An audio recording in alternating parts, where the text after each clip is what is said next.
Testing, testing. Gotta wait for it to come through. Oh, okay. Oh, is also working now.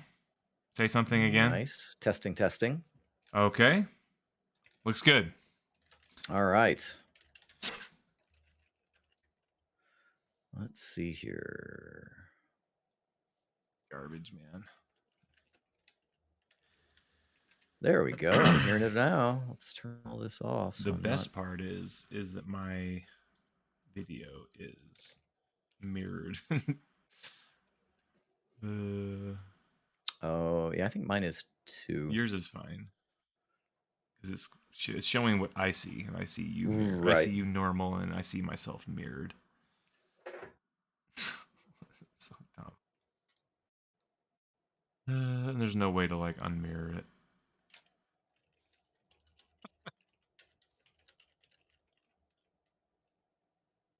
Oh my gosh. It's okay. It doesn't matter. It doesn't matter. We're doing this only for James. James. Settings. I streamed my settings because I'm just streaming Discord window. Flawless victory.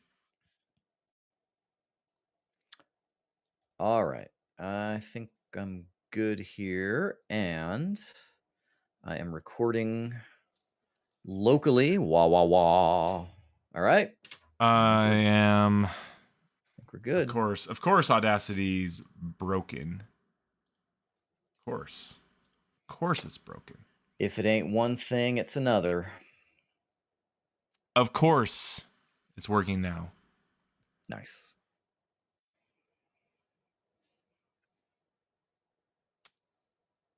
Okay, ready to do that? Ready. 1, 2, 3. Great. Oh, was I recording? 16 and a half seconds about. Nice.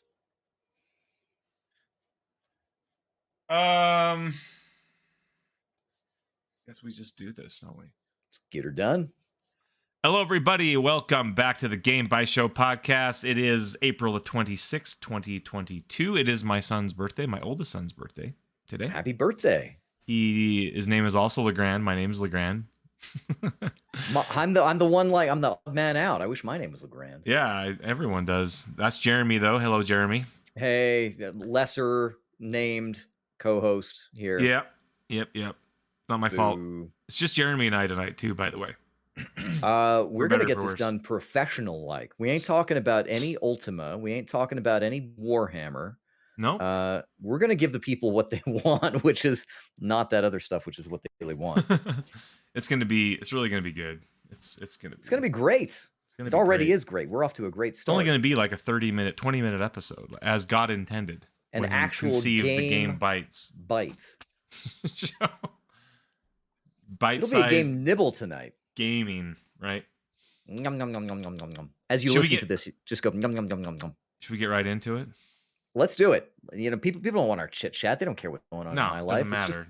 It's just yard work now. April. I'm not gonna talk about yard work. Yeah. There's no way I'm gonna talk about how I mowed like a weird stripe down my backyard, which looks like my flowers and stuff. It looked like a fantasy woodland back there with like little purple sprouts everywhere and like the rolling heathers like the Scottish Highland. And so for fun, I like mowed right down the middle of it, and it looked pretty funny, like a reverse mohawk. I mowed my lawn as well. Well, there we go. That's our little slice of life. That's what we do. We mow our lawns. We're old men. Yeah. And we like it. I mean, I wouldn't mind if I could get my kids to do it, but there's no way. There's no way. My boys, I make them do it. Sure. Yeah, I guess I just don't have the reign and rule over my domain, so I do all my own chores. Yeah, well, that's how it is. Yeah. Well, speaking of domain over my own domain, I've been playing a 3DS game. Oh, that's cool. Remember how I got out my 3DS and I got out my GBA and I was doing some dumb stuff there? Well, yeah, I bought for full price Metroid Samus Returns. You know what? You might as well buy it for full price because they're never going to put it on sale. No, they're not. And pretty soon it's going to be unavailable and you're never going to get it. and they're closing the You know what 3DS has shop next March, and you're screwed, right? you know what has really appreciated in value? Metroid Prime Freedom Force, which I think they only Oh, made like really? 5,000 copies of it. I've heard that it sells for like some crazy stupid amount. Oh, Nobody really? likes That's that game awesome. except me. Metroid Zero Mission and Metroid Fusion are both about $100 just for the cartridge. I think those also never came out on the eShop. Weren't those the one that were part of like the 3DS Ambassador program or something? Well, they were And then GBA games. Like, no GBA games ever came out anywhere. Really? I don't think so. You might be right about that. I I never think really went the seeking them Ambassador out. program was like Excite Bike and stuff, right? Like, it was No, like dumb there was stuff. definitely a Metroid. Like Metroid was on there. I should get my. Do you have an It's been a long Ambassador time. 3DS? Yeah, I like it at the last possible minute. They like had announced a price drop, and then there was about like a half a week. And you're like, I better get that Ambassador. You could get the price drop. I did, and like there's stuff on there that. Oh, that it was Metroid 1. Released. It was Metroid 1, like the It NES seems like one. there was something else though. I thought it was Game Boy Fusion. Advance. Metroid Fusion? Is that right? Yeah, Fusion was on there. Yeah. Metroid Fusion, Super Mario Kart Super Circuit, WarioWare, Minish Cap. That's a good game. It was pretty there were good. GBA games on the 3DS. Yeah. How come none of that ever came to like actual eShop? How come they never actually did that? I think you're right though. Like you couldn't actually buy things. Like these were never for sale. They were like Ambassador exclusive people for the what idiots that bought the 3DS early, and they're like, nobody's buying this console. We better discount it, right? Is that what they did? So yeah. So for me, I was like because they did, and it seems like some places dropped the price a little. I ended up getting both. I got the Ambassador program. Well, I've got achievements even today. I've got the Zelda Link Between Worlds 3DS, the gold one. That's what I have. Speaking of Minish Cap, look at this cool little. I don't know if you can see it. The webcam. I have to like manually adjust it to make it go to macro. You're coming mode. through all look at that pixely. No, look. Hold on. Here, look. I gotta. Well, on you, but not on YouTube because it's streaming through my Discord. Watch this. See that little guy? Oh, neat. He's a little. What is that? Minish. A Christmas ornament? No, it's like a charm for your cell phone Christmas or something. Ornament. Yeah. That's one of my cool like within reach. Remember how we were doing that? Oh yeah. What have I got? Nothing. Nothing. I've got a copy of Metroid: Samus Returns on my 3DS. Oh damn! Tell me about that. I don't know why I never played this game.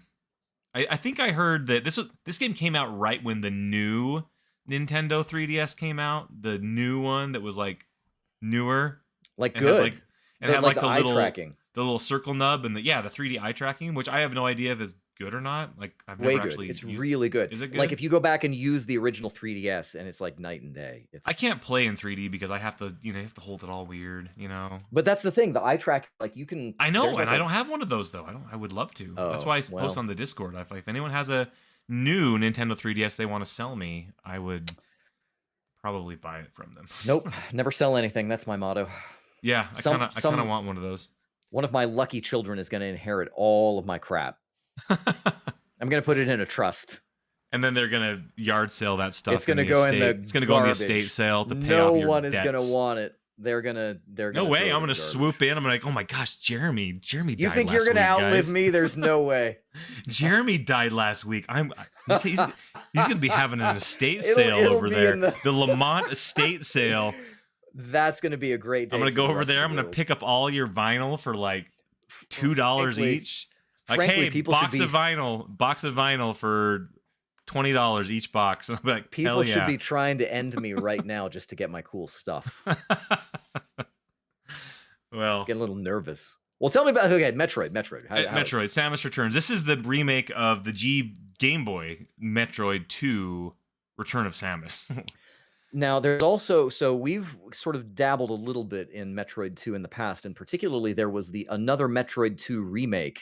The AM2R. So I want to know, in a world where AM2R exists, is Samus Returns strictly necessary? I like it. I think so.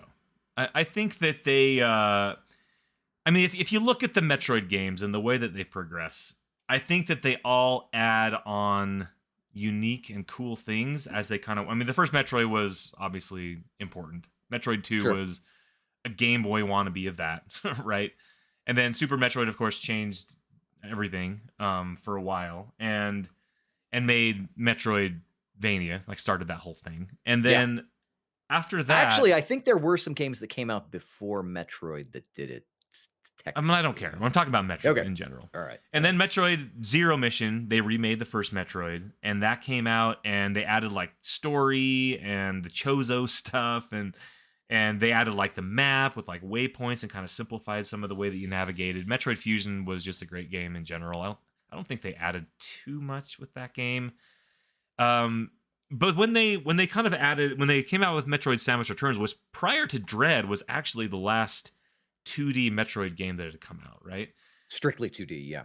And they added like a bunch of new stuff to the game, and I never played really. I played a little bit of the Game Boy game. I just remember it being very hard to navigate and know exactly where you were. Partly the sprite of Samus was like half the screen. He was huge. So yeah, I think I played it on an emulator, and I was like, I'm gonna beat this game. I'm gonna play Metroid 2, right? And like, there's no way unless you're like using a very, very like a guide the whole way. There's no way you're beating Metroid 2. So this game kind of streamlines a lot of that, and they add it's kind of, they do some interesting stuff with it. There's a map, first of all, and basically the goal of Metroid 2 is to kill, like, after Metroid 1's like, oh my gosh, guys, there's more Metroids still on the planet Xebeus. We need to go and kill them all. And so you go back to go and murder the rest of the Metroids that are left over, because you don't want the space pirates to get a hold of them, because you don't want them making bioweapons, et cetera, et cetera. It's the most powerful being in the galaxy. That's right. And so you're back there, and there's 40 Metroids left, and your job is to murder them all. And there's basically a little counter on your your HUD of like, here's how many you have left to kill. I'm actually I have 20 left. I'm halfway done. I have 20 left to beat, and so you just kind of make your way. And the thing what they did in this game is they added these you go to an area, and say this area has 8 Metroids in it. They added like this gateway that you had to, every time you kill a Metroid, you get a little piece of his DNA. And you go and you put it into this thing, and it opens up like the next area, right? Once you've killed them all in the area. And so it kind of gives you, and there's like a counter as well that kind of guides you. Here's how many you have left to finish in this area to kind of progress to the next zone. Or does it require you to 100% an area before you move on? It seems like it, at least 100% from the Metroid perspective, from killing the Metroids themselves. Of course, in classic Metroid fashion, there's backtracking to different, once you unlock, your high jump, or unlock your, whatever, your various suit, you can go back to other areas and get missile upgrades and energy tanks and whatnot. So there's all that still exists, but the progression itself is tied to, killing these Metroids and then plugging their DNA in this Chozo something, and then you move on. It makes sense, lore. Yeah, it's great. It's great. It's great gameplay. So that's just like another gateway. And this game feels very linear in that fashion, in that it doesn't feel like, and I think this is for better or for worse in these types of games, where Metroid 1 and Super Metroid were very, you had to explore. Like, there was no way to really know what your next checkpoint was. And with Zero Mission and Fusion, and then of course Samus Returns and everything else, and Dread, I'm sure they've added like, hey, here's where you need to go next. And so in this game, whenever you want, say I'm like, I don't know where the next Metroid is, you can go back to this little DNA thinger, and it'll tell you like, oh, here's the next one where you need to go find it. And also, there's like on your HUD, when you get close to an area where a Metroid might be, it actually starts beeping at you, and it'll tell you like, oh my gosh, there's a Metroid close. And so you can kind of from there figure, like, I'm going to start looking at all these corners and stuff. They also added something that I think was fairly controversial when it came out, and I think it's a welcome addition, where you can actually just ping the map, and it'll ping like an area of your map and basically show you any secret areas and show you, just open the map up for you. So you don't have to actually do. Does it like fade, or does it, you can just do it? No, it just stays there. You can do it. So it's a square area. It's not the full map, but it's a square centered on where you are. And so say you're like, God, I don't know where to go from here. There's got to be an entrance over here. There's got to be a secret over here. You can ping it, and it'll actually highlight in the game like all the breakable blocks. So you're not like bombing every corner and doing that type of stuff. And they also did that in Super Metroid, where they gave you like the little X-ray beam where you could like actually see where the holes were in the wall. And this is kind of an evolution to that a little bit. The other thing that they added, which was also controversial, if I remember, was the parry system, where and the thing that I don't like about this game is, and it kind of has to do with this a little bit, where you actually control the game, even though it's a 2D game, you control it with your analog stick, and the 3DS analog stick is not as good as the Vita analog stick. It's this slide analog, wacky, kind of crappy analog stick, right? It's not very good. But the reason why they do that is because you can actually aim in all, 360 degrees. Yeah, like your arm, yeah, you can aim in any direction, where in previous Metroid games, it was just in like the 8 directions. Forward and yeah. You can aim in angles with Super Metroid, and one's past that. And Metroid 1 was only in 3 different directions you could actually aim, right? So this game you can aim in all directions. So they use the analog so you can actually hold down the L bumper, the L trigger, whatever it is, shoulder button, and then it'll actually just hold you still, and then you can aim around and aim. And the other part that they added, so that makes it kind of hard to like actually target enemies. And the jumping is you jump really high, and you're kind of floaty in classic Metroid fashion, and you have to like line up your shots perfectly. And the enemies take a ton of hits to kill, but they also will attack you, and you can parry their attack, which will then open them up for like an instant kill shot. And once you parry them, it actually will point your gun directly at them, and all you gotta do is hit the fire button. And so different enemies will have different patterns of way that they attack you, but almost every enemy will have a way that you can just kill them really quickly with the parry, and they all will just attack you. And you kind of have to use that really to kind of kill things quickly and efficiently. So here's the other thing that I really like. This is my favorite thing about Metroid 2, is the fact that you get to learn about the life cycle of the Metroid, right? Because the Metroid in the original game, and really in most of the Metroid series, it's like the Puma form, like the little kind of octopusy. But the Metroids that you fight are all through the life cycle of the Metroid until like toward the end you're fighting like the Omega Metroid, like the actual, why is this thing so powerful? Well, it's because it's like a dinosaur and whatever. So are the boss battles, and it used to be like there's some little ones and they kind of float around, and then there's some big flying ones that kind of fly side to side or something. How are the Metroid fights? Are they the Metroid fights are actually pretty simple, and they're all very, very similar, at least up to this point. I've seen maybe 3 different variations on the out of the 20 that I've killed, I've seen 3 different variations with the minor tweaks. And so you've got the little guy, and they also highlighted the fact at the very beginning, like this Metroid had actually killed this, normal monster and absorbed some of his DNA to turn into whatever, like a Metroid version of that enemy or whatever. And so, but they also have the same thing where they attack you and you parry them and then you shoot them. I know that the parry system made its way to Metroid Dread as well.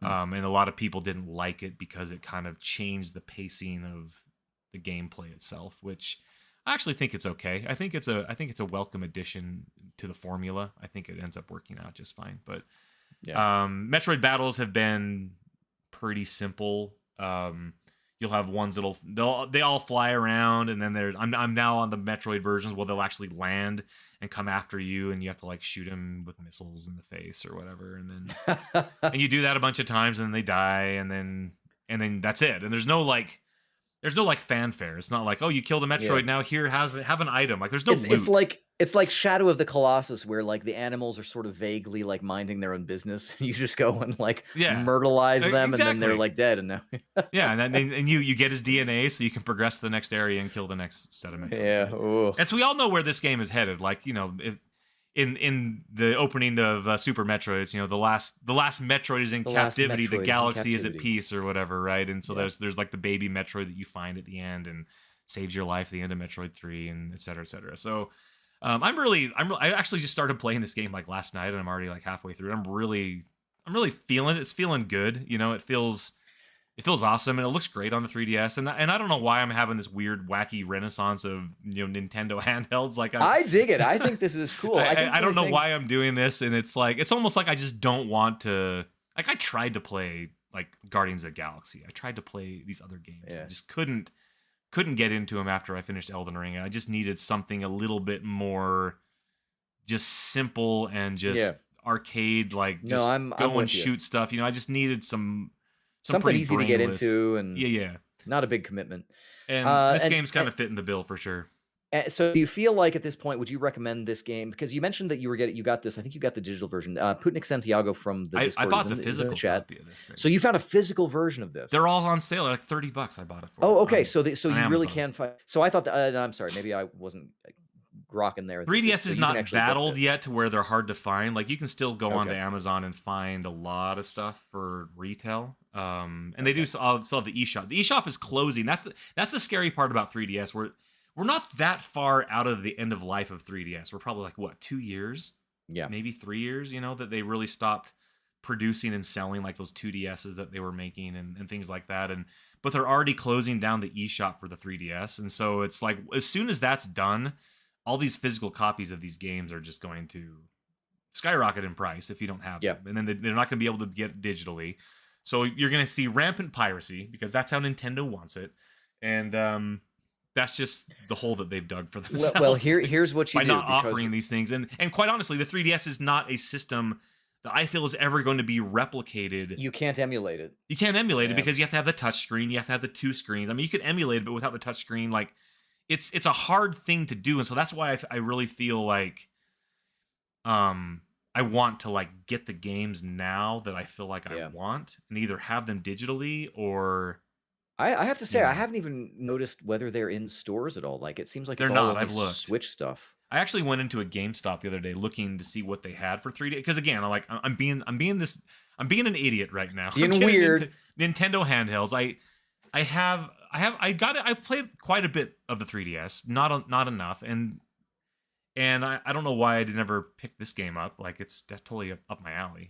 I haven't picked up Metroid Dread either, but I don't know, maybe anyway. $20-$30. I could do this. Like that'd be pretty good. Yeah, so the GameStop in Sandy that I went to, the one by the Best Buy on State Street. Yeah. They did not have anything related to 3DS out at all. They had a couple of Vita games, but no 3DS anything. It's all Switch. They had Vita games? Wow. They did have some Vita stuff there. Some used Vita stuff, which was interesting.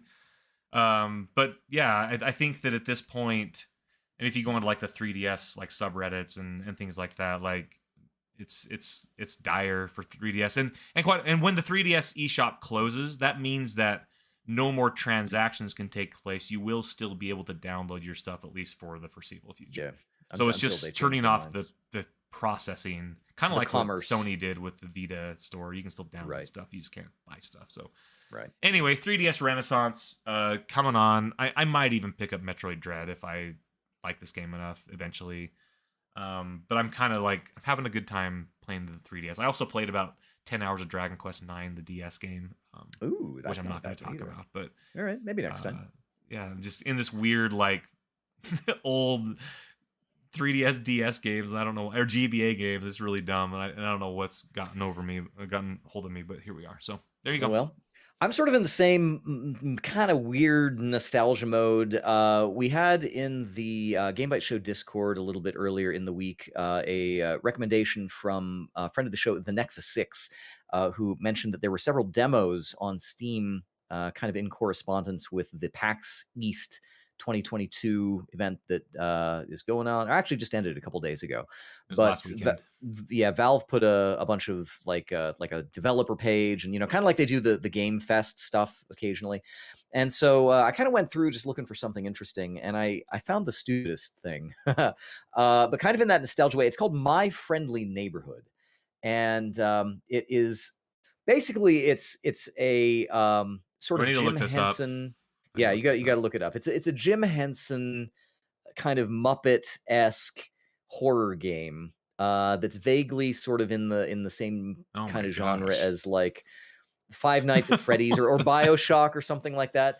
And the concept, it's a playable demo. The game itself is not out yet. And it's actually, I guess this demo's been out for a couple months. So I guess this was not developed specifically for Valve for this, or for PAX for this week, but they did at least publish it and make it available. But the idea is that you play as like a kind of a superintendent, kind of like a repairman or a facilities guy who is sort of stuck in like this twisted kids show, like ABC 1, 2, 3 teaching show that's kind of gone wrong.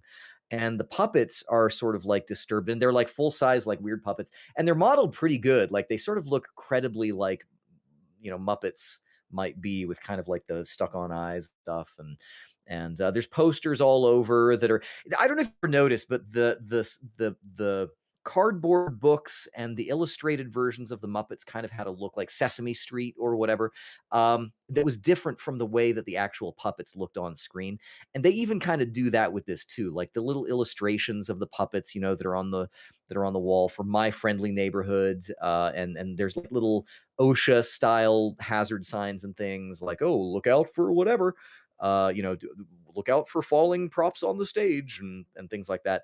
I think they kind of nailed that Muppet transmedia look. But the puppets also are like super creepy. Your weapons. So again, this is sort of a first person kind of horror esque kind of game. Everything is sort of themed like today's letter is Q for whatever. So you go around with like these little guns that are sort of like there's one that's a Rolodex shooter, and it shoots the letters. I don't really know why either. The demo is sort of a vertical slice. It doesn't start you out at the very beginning. It starts you out somewhere in the middle.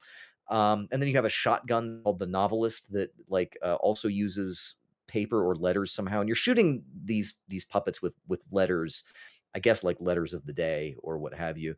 And the puppets themselves just kind of stand around like kind of jabbering, doing things like, I learned my numbers when I was a kid, but how do you da da da da da? You can bring food for all the animals when you're at the park. You can make friends with, and but they also say stuff that's just like a little bit twisted, kind of, and it's kind of scary. And the This game game looks is terrifying. it's divided into sections. So here's I do have kind of a critique right up front, which is they do have a lot of dialogue for the puppets, but you do a lot of backtracking, and there are only like 4 or 5 different kinds of puppets. There's a sock puppet kind of character who serves as your kind of like antagonist guide. His name is Ricky. He's like this weird sock puppety thing. He's like a worm or something, and he's got like Google eyes, and he has like the 3 or 4 strands of macaroni hair up on top of his head, and he's like, oh gosh, Norman or whatever your name is, Gordon. I think your name is Gordon. Gordon, why do you do? And there's also like some weird like ogre puppet that lives only in the sewers or something because he couldn't learn how to use the elevator buttons or something like that. They tell you about this stuff anyway. So and it's horrifying, and they come up at you and they like give you these hugs, and that's kind of like, you don't take damage, kind of, you take damage from their weird hugs. And they run at you and they just don't stop, and they're like all like floppy and stuff. Like you just shoot them. Yeah, you shoot them with your Rolodex gun and stuff, and eventually they'll like go limp and ragdoll, and then they are inert for while you're there in that level. But the game is divided into little sections, almost like Resident Evil, where you open a door and you see like this graphic of the door opening, and then you're into this next section. If you return to a section, the puppets are back. However, you can get duct tape and you can actually tape the puppets up. Like you wrap them up in duct tape, and then they just stay there, and they're like, I will, when my feelings make me sad, I don't, whatever. And they'll just keep talking. And that's my one critique, is that you're kind of doing a lot of backtracking, and they're always just kind of talking. And it is scary. And they do a lot of stuff that is unexpected. Like you'll go into, I don't know, I don't want to spoil it or anything, but you'll go into places and there's like puppets there, and maybe they're not even active puppets, but it's like the puppet storage something, and you're just like, oh, and then you realize nothing is going to happen. Or every once in a while, weird things will happen. Like the puppets will split into a bunch of them, and then suddenly there's 12 of them. And even one is really difficult because they run at you and they take like 6 or 7 shots, and your ammo is scarce. And the new weapons that you get, it's kind of like in BioShock, where you get a new shotgun, but you only get 3 shells for it or something. So you're going to use them, wisely. In the meantime, everything is sort of linearly puzzle based. And in that sense, I kind of felt like I was doing a little bit of busy work. There are environmental puzzles, and they're all sort of themed around early childhood education. So you come to a console and there's like a square and a circle and a triangle, and you have to push the buttons, and that corresponds to some time clocks or whatever. But you'll find environmentally, like, what do each of those things mean, and you find out that there's like a little simple math that's going on there, and so on and so forth. There is a little bit of a disconnect, I would say. If you look at the game, like you're in sewers and you're kind of on, walking along, catwalks over like gaping pits and stuff. I almost wish that they had just done it where you're like you're in the friendly neighborhood or something where, maybe you get sucked into the TV or something like that. Like, I actually think it would be scarier if it was like not in, underground sewers or whatever, but like the friendly neighborhood and everybody is messed up. I mean, almost something more like Five Nights at Freddy's, where maybe you only have like a dozen characters, but they chase you all the time. And I don't know. So there are a couple of little things that maybe are not perfect to me. The jabbering gets kind of less scary and more annoying as you go. And there is kind of like this disconnect, at least in the demo level, with the puppets versus the environment that you're You're in. telling me you're not getting a AAA experience out of this? Not exactly. I mean, this is being made by like two guys or something, and it's like a couple of brothers who are just doing this. And it actually does have kind of this novelty factor to it. The puppet models look good. The voice recordings are like you would hear on Sesame Street, like, "Oh, I feel like I have a watermelon now," and whatever. Just like we'll do that stuff. But then there's also like, what'll happen if I scream right now? Or, I don't know what. Like, they just like say some stuff that's a little bit twisted. So it is clever. And I am interested to see how this eventually turns out. I think the game is supposed to come out in full a little bit later this year, and the demo has been around, like I said, for a couple months, so you can actually watch YouTubers playing it, and or try it yourself or whatever. It's kind of a fun little experience. It's not a big. It's like a 3 GB download, and you can give it a shot. And yeah, I kind of like it. My Friendly Neighborhood. I will kind of keep my eye open to see how will it eventually turn out. Is there going to be a little bit more variety in the enemies or a little bit more variety in the environments? I would like to see stuff like that. But I think for what it is, it's cute and clever. But it might be a little bit more of the hype not buy kind of situation. But I actually liked it. I'm not. Would you buy it for disappointed that I played it. $5? Maybe, yeah. Like, actually, one of the things that they kind of say about this game is there are a couple of other similar horror games like Bendy and the Ink Machine, or Playtime with Dolly, or something like that. It's kind of a thing right now, and this is more content in the demo than what some of those games are in their full game, in their full iterations. So yeah, real good. And I can recommend. There are a few demos that are out on that PAX landing page. So come to the Discord if you haven't recently. Check out the link that the Nexus 6 posted in the general chat, and spin the roulette, play something that's on the Steam. You might as well. Page for PAX. Yeah, absolutely. That's what I've been playing this week. My Friendly Neighborhood. All right, skipping all the talk about games we don't want to talk about, and we're gonna go straight to new releases. That's right. Not very much going on today, but there was a new AR game from Niantic, a Pikmin game called Pikmin Bloom. I'm assuming it's AR like Pokemon Go is. Yeah, walk where you're going to go. I saw that they've kind of announced some features for it. There would be like weekly challenges and stuff like that, but it's basically walk around and look at your phone and tap something and get stuff. Neat. Something that looks more interesting, Dune Spice Wars is out in early access on Steam. This is a real-time 4X game, right? It's like a hybrid of the two. Yeah, almost kind of like Sins of the Solar Empire, probably, sort of, in that vein, I suppose. And like 3 or 4 playable factions. I actually have a copy of it. I might be talking about it next week. I'm kind of interested to see how they mix all this stuff up. Yeah. And by the way, $30 is the pre-release, the early access price, at least for now. So I don't know if it'll be more expensive later on, but $30. Nice. Also, you can pre-register for a Ni no Kuni mobile MMO game that's coming out. So look that up and go pre-register for that. Mm-hmm. And that's all the real new releases. However, there are some new Destiny 2 guns that have been leaked that we've found over here. First up, Evasion from Hell. This is a shotgun, a double barrel shotgun. Evasion from Hell. It's coming. It's got like wings on the side, probably. Another Destiny gun coming out. In the Mood. I'm gonna say it's a Void sniper rifle. Void sniper, for sure. Research and Destroy. This is Seeking Grenade Launcher. There you go. Okay, yeah, perfect. And finally, The Last Friend. This Destiny gun's coming out with the next patch. It's gonna be a pretty big update, and The Last Friend is going to be. I think it's a pistol, yeah, like a little probably hand cannon. Yeah. Oh, for sure. Sidearm. Yeah, there you go. So make sure you pick up those guns. when they come out in the next Destiny 2 Why patch. does it? I feel like anything can be a Destiny gun if It's you true. try hard. That's fine. Overwatch 2 beta signups are still a thing you can do, so sign up for that. And also, they added some Sega Genesis games to the Switch Online program.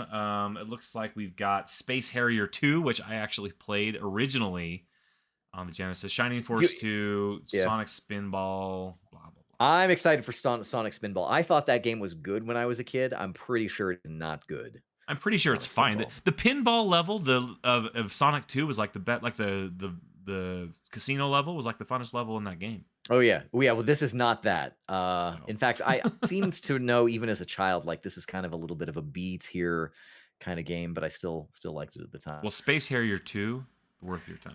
Here's a funny thing about Space Harrier. Consider this. Like some people are like, oh, this it's a flying gun that this dude is hanging on to. Have you ever thought about that? Like you think that it's a flying guy, but it's actually a flying gun, and this guy is actually just hanging on to it and flying around. I think Space Harrier 1 was a Sega Master System game, if I'm not mistaken. And then and I think Space Harrier 2 was a Genesis game, right? I think they might both may have been in arcades, I think. I think so. Anyway, I mean, it was 3D. You needed some real powerful hardware back then to. Genesis Master System, Sega Master System. What was the Japanese counterpart of that? What did they call it? I think that was it. I think it was the Sega Master System. Master System in both places. Anyway, I think so. I had a friend who had a Master System, and it was like the coolest. Really? Here, the thing is that Master System, I think, only ever took off in like Europe. Like, I don't think we had a lot of Master Systems in North America. Huh? We played a lot of Space Harrier. Dang. I think Space Harrier was like a pack-in game where you actually didn't have a cartridge; you just turned it on and it was just built in. If I remember right. I don't know, man. It was like I never touched a Master System in my life. Yeah, I know. Yeah.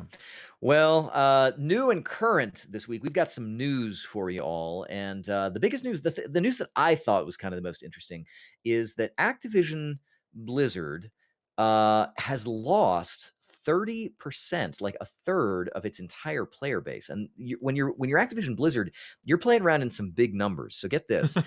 In March of 2021, Activision had 150 million monthly active players across all of its various games, Call of Duty, and Call of Duty.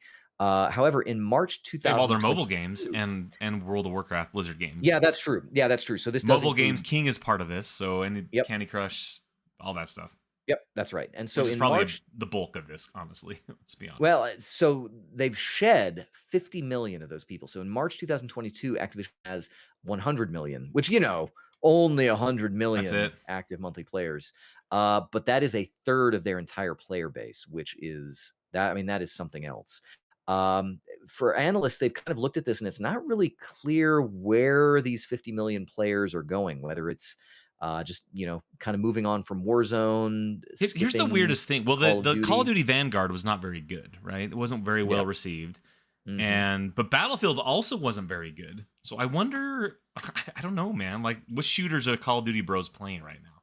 If they're not playing Call of Duty Vanguard, are they playing Modern Warfare? But if they are, they aren't. Probably not Battlefield. Probably not Battlefield. Probably Hunt Showdown. Probably Hunt Showdown. Probably my.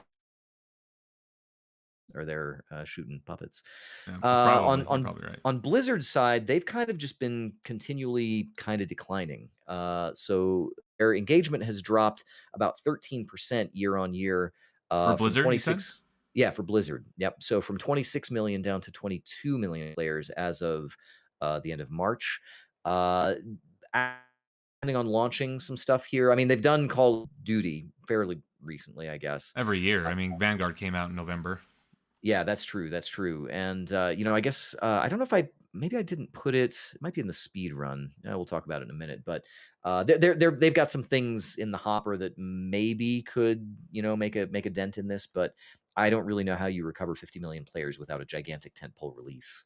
Well, I mean, Activision Blizzard is pretty big. And I also hear that when we're talking about 50 million active users, like that doesn't mean, so if I play World of Warcraft and I play Call of Duty and I play Overwatch, I'm counted as 3 users.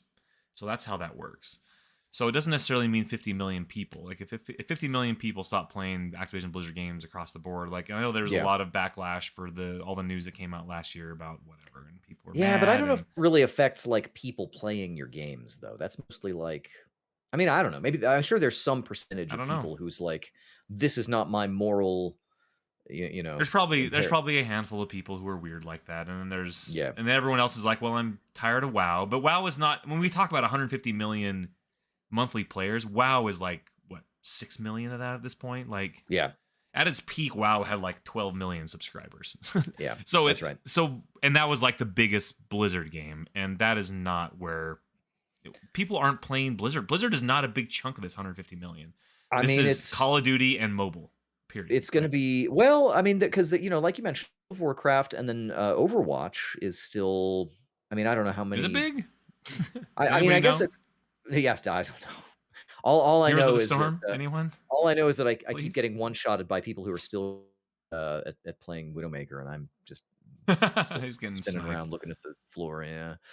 Anyway, that was kind of interesting, and it'll remain to be seen whether Activision Blizzard. How's their stock doing? That's the bigger question. I'm sure it's affected their earnings, like, or are they doubling down on whack microtransactions? Bobby Kotick is. So, yeah. So anyhow, also elsewhere in the news, a couple of major stories, but I found this kind of interesting. VRR, that is not virtual reality. Rugrats. Nope, it is variable refresh rate is coming to PlayStation 5. Is out now on PlayStation 5. There are currently 14 games that support this. Variable refresh rate, I don't understand how practically it changes the experience, but the idea is that it will adapt, it'll dynamically sync the refresh rate of the display to the graphical output of the PlayStation 5. And the idea is that it'll enhance the performance by kind of getting rid of the artifacts that come up sometimes when the refresh rate of the display is not in sync with hardware. Yeah, stuff like that. Whether it actually, you know, what I hope it does is I hope that it works like the, you know, when they filmed the Hobbit movie in like 45, you know, the 45, and it looked like, you know, it was all weird looking. Yeah, from the like BBC or something. I don't even know how you describe how that looked, but I wish that games would do that too. It looked like a home video, but like too good. Like, like a really high quality home video. It's too high of a frame rate. You know, I wish that would become like a standard again. I want to see that be like a regular movie format for like people who really want to go and feel uncomfortable at a movie.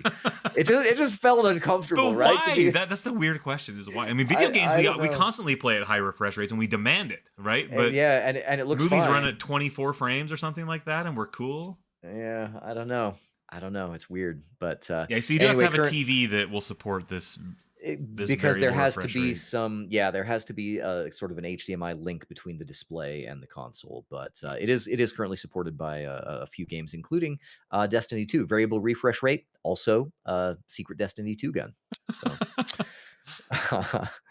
And then we mentioned Sega a little bit earlier, the Master System. Well, Sega is also delisting several of their old standalone Sonic the Hedgehog games ahead of the compilation launch for Sonic Origins, which is a kind of reconfiguration compilation of several Sonic the Hedgehog They want to sell Sonic to you again.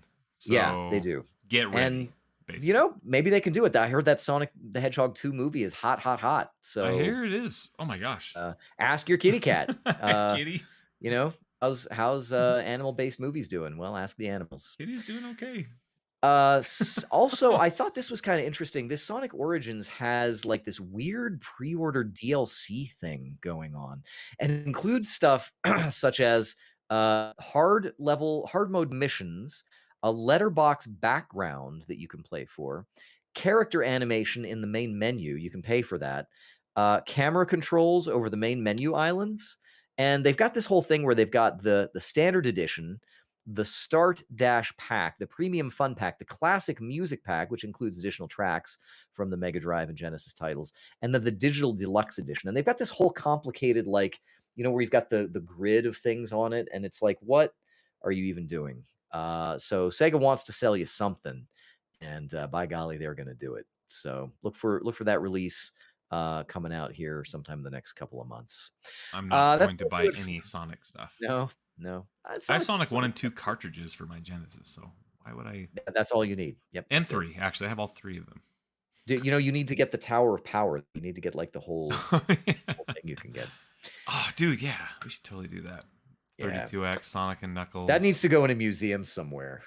Somebody, we need to... I think that should be a goal of every collector, is to have one of those. Yeah, I've been remiss in my collection of the Tower of Power. Folks, that is going to do it for our main news this week, but we are not done yet because we've got the news speed run and nobody is here to start any music, so we're just going to do it. All right. Nintendo's delaying the Super Mario movie to 2023.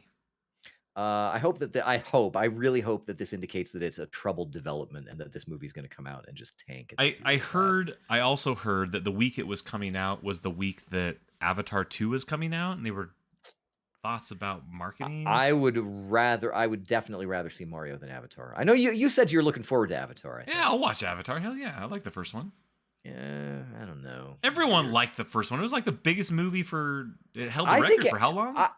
For a long time, but I think it was because nobody knew what it was. Like, I think it was just, it got hyped for so long and everybody was like, we got to go see it. And then they were like, oh. But they had already spent their money 10 times in the theater. I wonder how he feels about that now. Like, he's probably all about it. He's probably super stoked for Avatar 2. He probably hasn't seen it. Probably hasn't seen it since the theater, first of all. Is that kind of a ball? Whatever. I watched Avatar recently, within the last 2 years. Really? Yeah. Well, it's a good movie. I like it. Fine. I like Pandora. Fine. And there's a Ubisoft game coming out for it. You can probably find the action figures. You can get your unobtainium action figures out there. Can't wait. Activision Blizzard, as I mentioned a little bit earlier, is trying to make some changes to some things. One of which is Diablo Immortal, which is my long-awaited mobile release. Like, I want to play some Diablo on my phone. Coming out in June, but alongside a PC release for the game. And the reason that this is what everyone wanted, by the way. That's what they said, is that they were just expecting people to emulate it. So it's coming out on PC, and yippee. Are you going to play it? On mobile? It's free on mobile, right? Is it going to be free on PC? Probably. I don't see why it wouldn't be. Yeah, I might play it a little bit. I was looking forward to it. Yeah, I'll give it a shot for sure. Also, in other Blizzard news, they announced officially the new expansion pack. This is called Dragonflight. World of Warcraft, Dragonflight. Hey guys, dragons again. Dragons, guys. Dragons, we got them. They're adding a new playable race and hero class called the Drakthir is the race, and the Evoker is the class. Now, are those new to the lore, or are they making that up? I mean, is this something that... This seems like new stuff. I've never heard of any of this. All right. I don't know, man. More treadmill-y stuff to do, new things to grind, like new ways to power up your guy. We're beyond it. Get Metroid Dread. I will probably play this for 2 months and then quit when it gets grindy. The Drakthir looked really dumb, quite honestly. You thought the Worgen looked stupid? Like, Drakthir looked really dumb. Anyway, it's coming. Well, it's probably coming into this year. Oh, one of the things they're doing is you can actually get a dragon mount, and then you can customize it. So there's all these different bits and pieces you can collect, and you can customize your own dragon mount with different wings and tails and claws and heads and horns and colors and blah, blah, blah. So that's something new. I don't know. Whatever. Wow, World of Warcraft. It's fine. I mean, of course, Blizzard could be doing some other things. It looks like in the chat, Putnik Santiago says Heroes of the Storm needs to make some kind of comeback. My bud, you know what? Why do you think Microsoft bought? Who bought Activision? Microsoft did. Yeah, that's true. Bill Gates really wants to put Heroes of the Storm. Yeah, his Heroes of the Storm. Bill Gates. Yeah, that's right. Yeah. Bill Gates still has a little bit of pull over there. I don't know. Yeah. The third and final element that Activision Blizzard is trying to bring in to juice those numbers a little bit is that they are introducing a Godzilla vs. Kong crossover with Call of Duty Warzone. And I actually think this could be kind of cool. Like, could you imagine if they had like giant monsters going on while you're playing that game, and maybe they would come and like stomp you? And do you think they'll do anything that ambitious, or do you think it'll just city where Godzilla came? It's gonna be dumb. They're trying to do the Fortnite thing, I guess. But I wish it giant Godzilla, and That'd be great. it would be great. I think they did with Apex Legends, didn't they? I don't think they're going to get their 50 million. No, they're not going to get 50 million people back playing Warzone. Probably not. No. Gearbox is reviving Tales from the Borderlands this summer. I'm super excited about that. That was an awesome it was Tales pretty good. game. Pretty good. Yeah. I played half of it. About as much as I played of that Michonne Walking Dead. I played the whole thing and I loved it. I thought it was one of the best I played things. about I think it was the best thing. It. I actually think that Tales from the Borderlands was the best thing Telltale Games did. It was pretty good. It was good. Yep. Some things are new, some things are old again. Ends services for 90 different older Ubisoft games. This includes things like Far Cry on PC, Scrabble 2007, Tom Clancy's End War, stuff that nobody's thought about for probably 15 years. But it's still, kind of a bummer. Yeah, stuff like that. So if but you'll never be able to play those games again, right? Yeah, that's true. If you've been waiting, if you've been holding off, now is your time. Yep. Now is your time. So reportedly, the PlayStation Plus revamp is going to be happening in June. So you have about a month and change to figure out your PlayStation Plus plan if you plan on doing anything. They've said that they're going to make it really easy to upgrade, but I don't know if they're going to make it easy to downgrade if you decide you don't like it. Of course not. I don't know what that's going to be like. No. Netflix is setting a goal, reportedly, to try and make 50 different video games available to subscribers by the end of year. They are going to continue to focus on mobile versions of those games, but that's kind of encouraging. I think that they've been doing a lot with transmedia crossovers, Cuphead and stuff like that, and they do have a few games now on their services we've discussed a couple weeks ago. Shatter, anyone? Shatter? Yeah, Shatter's on there. Yeah, and it's like a remastered version of Shatter, I think, too. Yeah, so I'm kind of interested to see what they'll be doing with this. There's a video game music version of Hurdle, which is basically Wordle with music, but it's video game music. I actually thought that when I first saw Hurdle, for some reason, I got it in my head that it was video game music. I don't know why. And then I was really disappointed when it was like, here are the first 5 seconds of like Sweet Child of Mine or something, and try and guess what it is. But I'm sort of excited. Video game Hurdle is a thing I will be playing. Neat. According to a watchdog group that has lodged a complaint with the Federal Trade Commission, Roblox is taking advantage of its users with deceptive advertisements. Roblox has a quote, completely shirked its responsibility and names several major US-based corporations like Netflix, Hasbro, Nike, and Mattel as companies that have games on this platform, which is using deceptive practices. All right. Take that, Roblox. Federal judge has dismissed Sony's discrimination lawsuits. Take that, discrimination. Right. Nintendo US has indicated that at its height, it was receiving thousands of faulty Joy-Cons each week at the height of its Joy-Con drift. Can we call it a scandal? I know I've got at least one more that is drifting now. I've got 3 that I need to send back at some point. Really?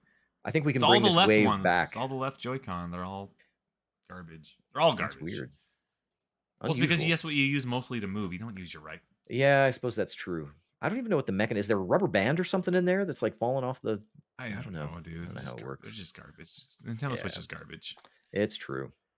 $11,000 Final Fantasy statue is coming out. This is basically a Masterline statue of the Final Fantasy VI Terra and the Magitech armor stomping around. So this is like the kind of thing, I always heard that Larry Ellison had like these samurai. He's the founder of Oracle or whatever, and he had like these samurai statues. This is the kind of thing. This is like a giant Magitech statue that you would have like guarding your front door or something. It's got to be like big, right? Fabulously. How big is this thing? I don't know. Wouldn't it be funny if it was not big? What if it was like 4 feet tall? Like, would that be worth $11,000 if you were too rich? I could do, if you're too rich, like whatever, who cares how big it is? It's probably not that big. How big is this thing? I gotta see it. I don't know. There's a video that they've got. Oh wait, it's pretty big. Oh gosh, that looks really big actually. It kind of looks large. It looks like it's like actual it could size. be 3 feet tall, maybe. What is actual size? Something like that. Says. Funny thing about it, though, is that a reaction on Twitter from Hironobu Sakaguchi, who is one of the creators of Final Fantasy, says like, "What is going on, Square? Like this is probably not going to be okay." But elsewhere in Final Fantasy news and big guys in the company trying to change outcomes, the producer of Final Fantasy XIV, Naoki Yoshida, as the new PvP program has rolled out, has officially asked players online to stop using the nice job emote, or stop saying nice job to defeated players and lighting fireworks over their bodies. This is, according to him, very disrespectful. And yeah, you cannot use the quick chat. In like nice freaking what's that game? Guild Wars, you can like plant a flag in the dead body of your people you kill, and you can like emote over them. Like that's like just a core part of the PvP experience. As far as I know, we'll ask Jared next time we see him. But apparently they really want Final Fantasy XIV to be a haven of Japanese creative executives absolutely shocked what you are doing to the dead bodies of your defeated opponents. And supposedly the PvP and this new PvP stuff's pretty good in Final Fantasy XIV, I hear. Well, just be careful whose body you denigrate after defeating them in single combat.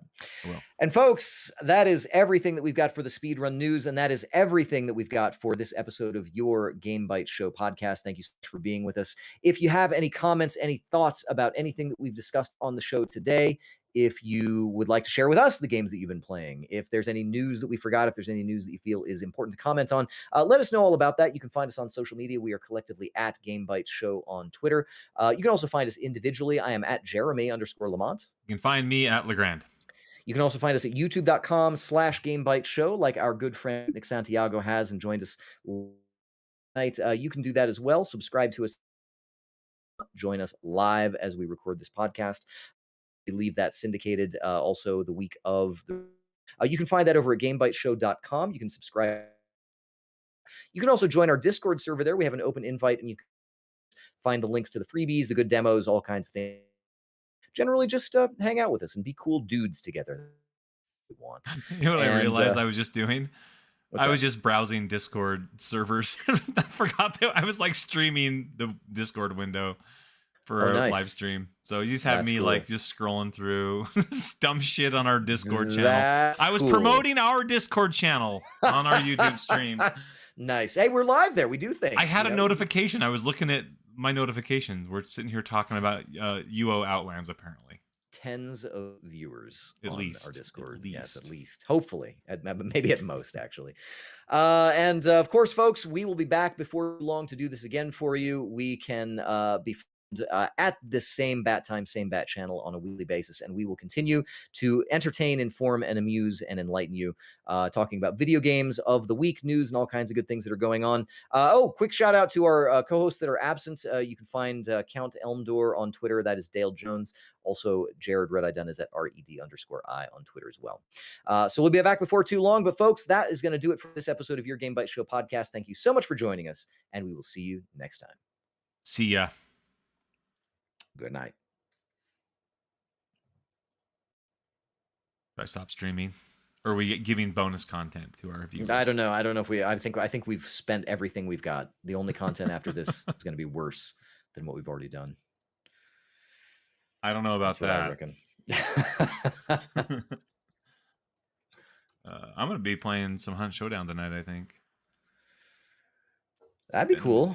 I'm going to see if I play Dune Spice Wars and see what that's all about. Dude, I want to play that too. I'm kind of hoping it might be something like Homeworld Deserts of Karak, but like I wonder. I'm going to. So give me a day or two. I'll let you know, and you can. Oh, my butt! And I'll tell you if it's worth it. Hey. All right. Well, butt right now. Oh, nice. That's great. Yeah, we're still streaming. Sitting here for you. Hurting my butt for you. It's just for James. Just for James. All right. Well, other than that, I guess we'll see if I can put up last week's episode. Otherwise, I'm just going to skip it and go right to this one. So, well, I will upload this right now. All right. Sounds good. Okay, I guess I'll stop